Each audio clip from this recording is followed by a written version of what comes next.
झाली की आपल्या सर्वच क्षेत्रातलं काही विभाजन कमी झालं होतं, मात्र आता येणारा काळ आपला आणि बीजेपी याकडे तुम्ही कसं बघता? जेव्हा काळ होता तेव्हा नीट खाता नाही आलं केलं. सगळ्या जातींनी मोठं मराठ्यासहित स्वतः टोळीनं वरबडून खाल्लं. ना ओबीसी मोठा होऊन दिला ना मराठा मोठा होऊ दिला. मारामारीत वेळ जास्त घातला. एक काळ असा होता, आता तुम्ही प्रश्न काढला म्हणून मला बोलायचंच नव्हतं त्याच्यावर. एक काळ असा होता, ते विरोधी पक्ष नेता होता बघा, तेव्हा ते असं आरडायचं, लोकांच्या मनामनात जाऊन बसलं होतं ते की ह्यो जातीवादी माणूस वाटत नाही, ह्यो गोरगरीब सगळ्या जातीसाठी लढणार आहे.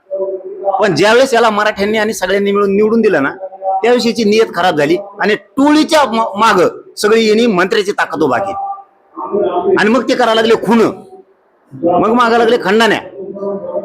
आधीच त्याचा जो लोकांचा बघण्याचा दृष्टिकोन होता ना, त्याच्यातली पोटतिडकी लोकांच्या लक्षात आली. आता उपरती येऊन काय उपयोग आहे का? सगळी लाज गेल्यावर. आता जर तू म्हणत असेल मला याचा कटाळा आला, मला पश्चातापाचा आला, मला अमकच झालं, आता मग वजनच कमी झालं, मग अमकच झालं, तो या हाताने तो वाटोळ करून घेतलंय सगळं. आणखीन तरी तुला सांगतो, तू शहाणा होय, तू मराठीच्या नादी लागू नको. आणखीन बी तो हातून वेळ गेलेली. तू जितका मराठीच्या नादी लागशील तितका तू राजकारणातून संपणार आहे कायमचा. एकही पक्ष तुला जवळ नाही करणार, एक पण, ना भाजप, ना अजितदादा, ना शिंदे साहेब, कोणीही तुला जवळ करणार नाही. तो आहे पुढे एकच पर्याय, इथून पुढे मराठ्यांच्या काड्या करायच्या बंद करायच्या, गुंडाच्या मागे उभारायचं बंद करून टाकायचं.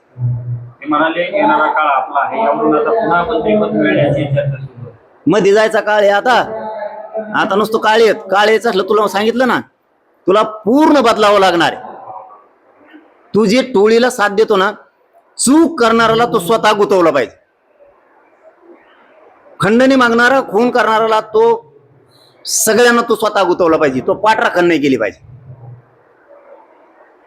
तू मराठ्यांनी मोठं केलंय तुला, तो काळ तू आठवून बघ. तुला ज्यावेळेस कोणीच साथ देत नव्हतं त्यावेळेस मराठ्यांनी साथ दिली तुला. आज तू काय काड्या करतो माझ्यासारख्यावर? काही मराठ्याच्या तो आहे प्रवक्त्याच्या हाताने धरतो हाताखाली. तो आहे प्रवक्ते, ते चिल्लर चालर अर्धा भेटलं सारल्याला, अर्धे डोंगाची वर त्याची इन आलेली, ते प्रवक्ते, त्यांच्या माध्यमातून तू माझ्या विरोधात लोकांना बोलायला लावणार, मला त्रास द्यायला लावणार. ते काम बंद कर ना, ते काम बंद कर. तू कोणचा नेता होता, केवढा होता, पुढं सुपाऱ्या देणे, हे धंदे नाही तोय. तू सामाजिक न्यायाच्या मंत्रालयात काम केलेला माणूस आहेस. तुला सामाजिक न्याय या शब्दाचा तरी अर्थ कळायला पाहिजे होता. आपण सामाजिक न्याय करतोय की ज्यांच्या माध्यमातून आपण मोठे झालो त्यांचेच मुर्दे पाडायला लागलो. दुसरीकडे मंत्री पंकजा मुंडे असं म्हणाले की आता कधी कधी वाटतं राजकारणातून रिटायर होईल. मग तर हे सगळे दुनिया धुमाकूळ घालीत, वारसाच मोडा. मग त्यांनी आधी दिलेला त्रास ध्यानात ठेवा. मी हमेशा मीडियात सांगतो, ते कमीत कमी फक्त अहंकारी, याच्यासारखी खालच्या दर्जाची नाही. सगळा समाज मोडून टाकीन त्यांचा. त्यांनी जर कटळा आला म्हणून जर बाजूला गेलं ना, सगळा समाज मोडून टाकी. सगळ्या टोळ्या होत्या, अख्ख्या टोळ्या, नुसत्या मारामारी. आणि इथून पुढे मारामारी मराठ्या संघ करायची नाही, हे ध्यानात ठुई. इथं पाठ्य मी आहे, तुला सुद्धा मध्ये घालीन, सोडणार नाही. आता 2दा-3दा वाचलंय तुला. तू मस्साजोगच्या प्रकरणात वाचलेला आहे, आमच्याच लोकांनी वाचलेलं आहे तुला. तू 100% त्याच्यात आहे, तू ते विसरू नको. आणि माझा सुद्धा घातपाताच्या तुझे नागपूरला बसला ना अजितदादाला घेऊन, फडणवीस साहेबाला, त्या रश्मिताई शुक्लाला, त्या दिवशी तुला वाचलेला आहे, ध्यानात ठेवतो. तू त्या माझ्या घातपाताच्या प्रकरणात सुद्धा आहे. आणि फडणवीस साहेबाजवळ पुरा डाटा येतो, कधीही बाहेर तो निघू शकतो, कधीही. पण तू त्याची काळजी करू नको. मी हे लय जबाबदारीने बोलतोय, कारण शेवटी फोनवर तो बोललेला आहे. त्या दिवशी रात्री 11-12 वाजता त्या आरोपीशी तो बोललाय. त्यामुळे शिडीआर तो हाईत. तू त्या घातपाताच्या प्रकरणात 100% तो या लक्षात आला. आता आपण 100% मध्ये जाणार आहेत म्हणून तो अजितदादाला त्यांना गळ घालून फडणवीस साहेबांना सगळ्यांना मिळून तू नागपूरच्या अधिवेशनाच्या टायमाला त्या प्रकरणातून त्यांनी बाहेर काढलेलं आहे. तू किती दिवस पळशील? किती दिवस पळशील? तू पाप करायचं बंद केलं, ज्या मराठ्यांनी मोठं तुला केलंय त्यांना त्रास द्यायचं बंद केलं तर तू काहीतरी होऊ शकतं, नाही तू सुद्धा वाईट दिवस येणार आहेत, चांगले येणार नाहीत. आता पंकजांना काय सल्ला असेल? त्यांनी थांबायची निवृत्तीची भाषा बोलली जाते, नेमकं त्याच्या संदर्भात काय सल्ला असेल? मी सल्ला देणारा कोण? त्यांचं ते दोघं ठरवते. पण मला जे वाटतं ते माझ्या पोटात जे आहे तेच खरं बोलतं. गोपीनाथ मुंडे साहेबाचा वारसा चालवण्याची हिंमत त्यांच्याकडे आहे आणि त्या गोरगरीब जातीला ऊस तोडण्यापासून त्यांनी बाहेर काढलेलं आहे. म्हणजे खूप गरिबीतली जात त्यांनी वर आणलेली. जर ती जात त्यांनी माघार घेतली आणि याच्या का हातात गेली, ती जात पुरी जेलात घालेली, गोरगरिबांना अन्नापासून वंचित करेल. 100% खोटं बोलत नाही, हे त्यांच्याही लोकांना एक दिवस पटल. तुम्ही ते खरंच चांगला प्रश्न घेतला की कायदा सुव्यवस्थेचा बीड जिल्ह्यात बिघडलं. मी बी त्याविषयी मला पत्रकार बांधव म्हणले त्याच्यावरती बोलायचंय, पण ते मीच उपस्थित नव्हतो त्यामुळं मला नाही बोलता आलं त्या दिवशी. खरंच सांगतो तुम्हाला, तो विषय काढला की उठला कोण? योद्धान्या उठला पहिला. कायदा सुव्यवस्था म्हणलं त्याला माहिती आहे आपलंच लफडं सगळं बिडा पसरलेलं. हे फडणवीस साहेबांनी समजून घेतलं पाहिजे. त्याला वरती येऊ देऊ नका, मराठा विरोधात जाईल. सुमित्राताई अजितदादा यांना स्पष्ट सांगतो, त्याला पुन्हा घेऊ नका, नाहीतर मराठा तुमच्या पक्षाची राखरांगोळीच करील राज्यात. शिंदे साहेब त्याला नाही जवळ करीत, शिंदे साहेब असले घेत नाही आणि मला वाटतं फडणवीस साहेब घेतील. कायदा सुव्यवस्था प्रश्न काढल्याच्या नंतर उत्तर द्यायला पाहिजे ना. पत्रकारांना बोलू देत नाही याचा अर्थ मोरखे असते. बीड जिल्ह्यातली कायदा सुव्यवस्था बिघडवणारा मोरखे असते आणि गोरगरीब वंजारी अडचणीत आणण्याचं कामच त्यांनी केलं. आणि फक्त लाभार्थी टोळीनं चांगली जात असणारे आता आमच्या मराठ्यात आणि त्यांच्यात एकदम मायाचे प्रेमाचे संबंध होते. गोपीनाथ मुंडे साहेबाच्या काळात एकदम चांगले होते. शेव आल्यापासून त्या टोळीमुळं आमचे लोक त्या समाजावर प्रेम सुद्धा करेल. फक्त या धन्यामुळं आमचे लोक त्यांच्यावर प्रेम सुद्धा करेल. ते प्रेम तोडायला एकटा कारणीभूत. याला जर सुखाचे दिवस जगायचे असले ना, याने नीट वागा. नसतं सामना माया सगळे, तू कुठं बी खेळ, मी तुला सोडणारच नाही. तू महे लोक मायावर विरोधात घालतो, तुमचे काही 2-4 घालतो. ते तिकडून काही सापडून आणले 3 जण त्यांनी, ते तिकडून इकडे येतात, इकडे बुळबुळ करतात. असले छक्के पंजे खेळायचे पहिले बंद.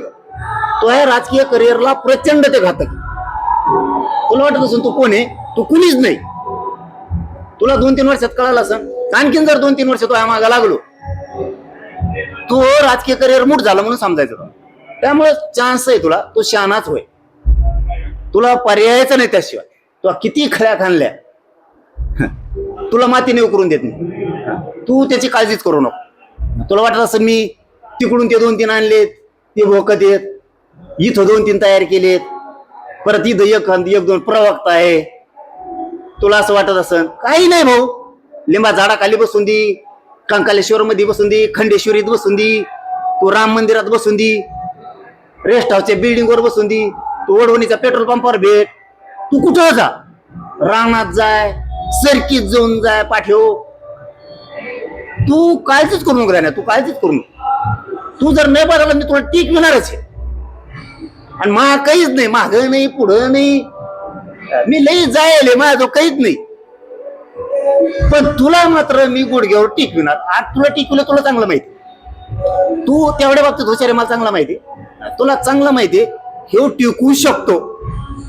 आणि तू जर ही गैरसमज करून घेतला, मग काहीच होत नाही, तेव्हा तू संपलेला असणार. तू बदल, तुला सांगतो तू बदल, तू नादी लागू नको.